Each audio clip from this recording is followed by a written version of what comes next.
Coucou, aujourd'hui je t'emmène dans ma journée d'assistante virtuelle freelance. Si c'est un métier que tu fais toi-même ou si c'est un métier que tu as envie de faire qui peut t'attirer parce que tu as envie d'être à ton compte, de bosser de chez toi et de t'organiser comme tu veux, eh ben t'es sur la bonne vidéo parce que je vais te partager du coup mes conseils et te montrer un peu comment je m'organise. Donc ça, c'est mon bureau, tu l'auras compris. C'est là où je travaille de chez moi et je commence toujours ma journée, enfin en général par une petite tisane parce que je suis une vraie vieille et ça m'aide un peu à set ma journée.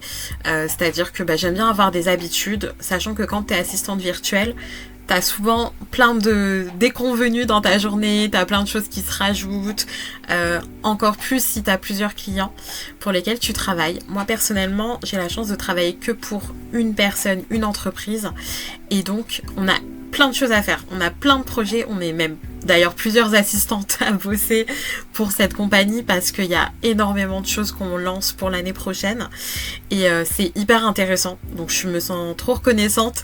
Mais c'est vrai que quand vous avez plusieurs clients, c'est plus compliqué forcément parce que il faut tout gérer, enfin vous pouvez pas être focus sur un seul truc quoi. Moi je suis pas focus que sur un seul truc parce que j'ai quand même plusieurs tâches et plusieurs on va dire univers dans la même compagnie, mais malgré tout c'est quand même plus simple quand vous avez la même façon de fonctionner et que vous avez qu'un seul client, c'est plus facile que quand vous avez plusieurs clients et des façons de fonctionner différentes. Je sais pas si vous voyez ce que je veux dire. Donc moi je commence ma journée en essayant d'être vraiment dans une ambiance détendue. En général je planifie, ça c'est un conseil que je peux vous donner, essayez de vraiment planifier en amont toutes vos tâches que vous pouvez planifier, comme ça quand vous avez des urgences ça va être plus facile à gérer. Et aussi essayez de vous créer un univers vraiment qui va vous plaire. Alors là ça va pas forcément vous plaire, moi je suis très rose, donc vous allez voir pas mal de couleurs pastel, de rose et tout, c'est mon univers, c'est ma vibe, j'aime beaucoup, ça me réconforte. Et quand vous avez la chance de pas bosser, enfin de bosser chez vous et de pas bosser, vous savez, dans un bureau extérieur que vous ne choisissez pas, autant, tu vois, mettre des petits stickers, des petites choses qui te font plaisir. Et ça, c'est mon agenda dans lequel je note. C'est plutôt ma vie perso en réalité dedans, mais je voulais vous le montrer pour vous montrer un peu ma vibe. C'est comme ça que je bosse et c'est ça qui fait que je kiffe me lever tous les jours en partie. Même si je suis déjà passionnée par les tâches que je fais, c'est aussi très agréable d'avoir, tu sais, un univers un peu qui te réconforte et qui t'encourage en gros à bosser, même le week-end. Je vous avoue, je bosse un peu le week-end parce que je suis vraiment passionnée et parce que en fait quand je bosse le week-end ça me permet aussi d'avoir des jours quasi off en semaine, donc ça c'est bien parce que moi c'est vrai que je bosse tous les jours, j'ai plusieurs tâches à faire. Il y a des choses que je dois faire tous les jours, comme par exemple rendre compte, faire une sorte de veille informationnelle et en rendre compte quotidiennement. Ça c'est quelque chose qui me prend un quart d'heure dans la journée, donc c'est vraiment pas compliqué, mais malgré tout je dois le faire tous les jours. Et c'est pas forcément à heure fixe. Moi j'ai la chance d'avoir un boss qui est pas du tout, il s'en fout en fait. Tant que le taf il est fait, il va pas du tout être derrière nous. On n'a pas d'horaire, on peut bosser la nuit, on peut bosser la journée, on peut bosser n'importe quel jour de la semaine. Il s'en fout tant que les choses sont faites. Et quand on a une deadline, bien sûr, la respecter.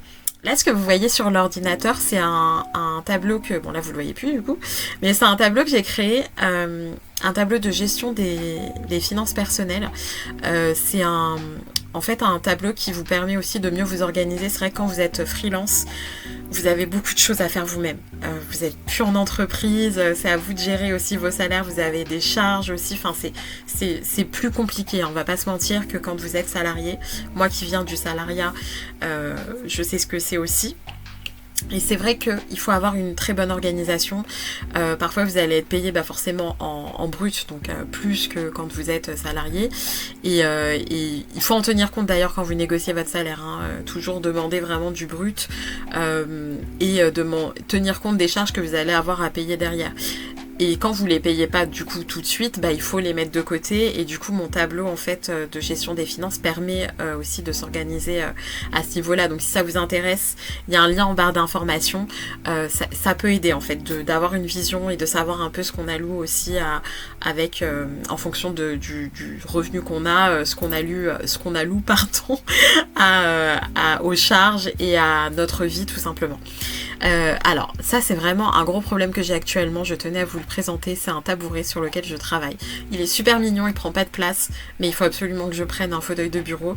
En fait, j'avais un fauteuil de bureau, je voulais le changer. Au final, je l'ai pas laissé chez moi et du coup, actuellement, je suis toujours sur mon tabouret qui est franchement qui fait mal aux fesses. Du coup, je fais des allers-retours, je change, je vais sur le fauteuil, après je reviens sur le tabouret, après je vais sur le canapé, enfin, histoire de pas, tu vois, être trop dans l'inconfort. Mais c'est mon prochain achat, je vais m'acheter un fauteuil de bureau rose, je pense, rose et blanc, quelque chose comme ça. Et ça, c'est Marie, évidemment. Comme je vous disais, j'aime bien avoir un petit univers assez girly. Moi, c'est vraiment ma vibe et c'est ce que vous allez retrouver sur cette chaîne. D'ailleurs, c'est ma toute première vidéo, donc je suis hyper contente de la faire parce que c'est une façon pour moi de me connecter aussi avec d'autres personnes. Donc moi, j'ai la chance d'avoir une collègue qui est assistante, qui est super sympa aussi. Donc on échange, bon on est quand même débordés, donc on n'a pas le temps non plus de se raconter nos vies, mais c'est cool en fait quand vous avez d'autres collègues qui bossent avec vous et qui peuvent échanger dans la journée quand vous êtes en freelance et que vous êtes à distance, ça te permet un peu de, tu vois, de pas te sentir seul dans ta vibe et tout. Donc moi j'ai cette chance là, mais je sais que c'est pas le cas de tout le monde et du coup, c'est un moyen aussi de nous retrouver quoi, de cette chaîne-là. Si ça vous intéresse, n'hésitez pas à partager vos expériences en commentaire, ça me ferait plaisir de les lire. Et ce qui est cool aussi quand vous êtes à la maison, c'est qu'il n'y a pas de bruit. Moi avant, j'étais dans le salariat, je souffrais énormément du bruit en fait dans mon bureau. J'avais des collègues qui étaient super sympas et c'est ce qui m'a fait tenir. Bon, je voulais plus être dans le salariat, donc il n'y a pas que ça qui me posait problème. Hein. Mais en partie, le bruit me gênait beaucoup. Et là, c'est vrai que je suis dans un univers assez calme. Je suis plutôt dans un coin qui est vert en fait chez moi, donc c'est vrai que ça change tout. Vraiment la façon de vivre. Alors après, c'est pas pour tout le monde, mais moi personnellement, c'est vrai que je suis plus forcément trop intéressée par la vie bruyante, la ville et tout.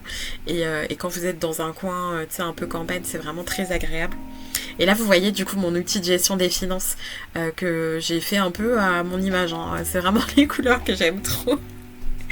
Il s'appelle Healthboard et en fait je prévois de créer des outils de planification un peu comme ça pour toutes les freelances, donc je vous les présenterai certainement au fur et à mesure, comme ça s'il y en a qui sont intéressés, vous pourrez les voir. Et là c'est un outil de Facebook Meta pour gérer, en fait moi je suis un peu multitâche, j'ai plein de trucs à gérer sur mon travail actuel d'assistante virtuelle.